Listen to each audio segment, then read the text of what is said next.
Nak, nak, halika anak, dali. Maligo ka na. Bilisan mo, baka hindi tayo umabot. Pinalis ka sa libreng tuli.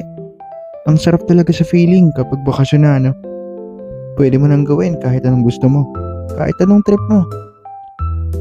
Pwede mo na rin panoorin lahat ng paborito mong palabas mula simula hanggang matapos.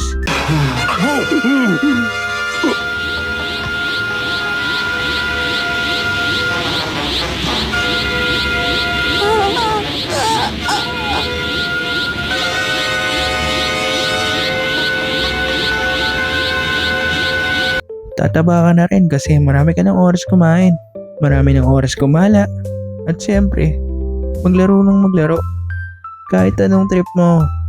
Pero kahit anong klaseng trip pa yan, kabado 20 talaga kapag tuloy na yung pinag-uusapan. Kasi di ba, aminin nyo, yung iba sa atin nakala masakit yun. Akala walang anesthesia. Nakadagdag din rin siguro sa takot ko yung pinsan ko at yung kaibigan niya na laging nagtatago kapag usapang tulian na. Ang lulupit nila magtago ah. Pati yung tito ko sobrang nahihirapan sa paghanap lang sa kanila. Nako, huwag kayo magpapakita sa akin, patay talaga kayo. Ay, nako. Siyempre, normal lang ang matakot. Kasi yung tuli nga dati walang anesthesia eh. Kaya akala namin ganun pa rin. Oh, iho. Ganito ang gagawin ha. Huwag kang kabahan.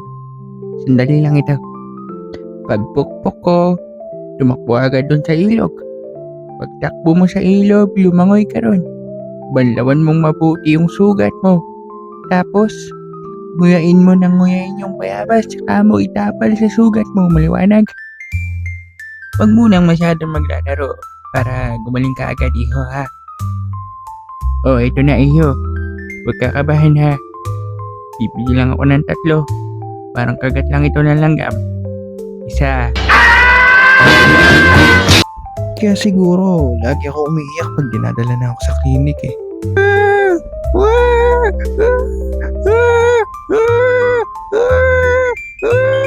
Nakakadagdag din kasi ng takot yung mga batang nakikita mong umiiyak sa loob.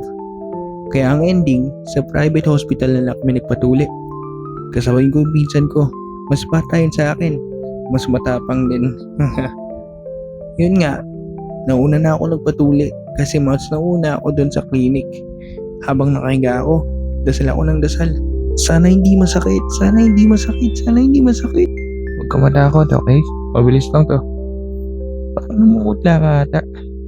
Okay lang yan, huwag ka matakot. Pero okay lang namumutla para hindi masyadong magdugo. Easy ka lang dyan, okay? Pag masakit pa, sabihin mo lang.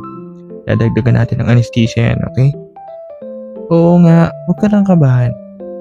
Kaya kaya mo yan, sandali lang to. Hindi mo mamalayan, tapos na tayo. Wala akong naramdamang sakit nun.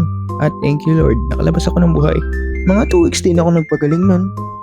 Kung mag-outing man kami, lagi lang din akong nasa gilid ng swimming pool. Kasi hindi ako marunong lumangoy eh. Buti na lang may mga kasama akong pinsan ko na hindi rin marunong lumangoy. Kasama din ako dati sa mga sumasagala kapag piyesta na. O kahit anong tawag nyo dun. Hindi ko kasi alam eh. Ang ayaw ko lang dito kasama ko yung pinsan kong spoiled brat. Kaya lagi kami magkaaway. Buti na lang kasama ko rin yung ate ko. Yung ate ko na yun, yung mas kasundo ko. Sila yung mga kasama ko nakasakay sa trike. Maliit lang yun kaya sobrang siksikan din kami. Ako yung nasa gitna, kaya ipit na ipit din ako. Kailangan ko rin magbigay ng space para sa gaw ng ate ko para hindi malukot. Kaya habang tumatagal yung parada, nawawala na rin ako sa mood. Kasi sobrang init, tapos sobrang sikip pa. Ang tagal rin namin umiikot, kaya sobrang pagod din kahit nakaupo lang kami. Kaya pagkatapos ng parada, bagsak talaga kami.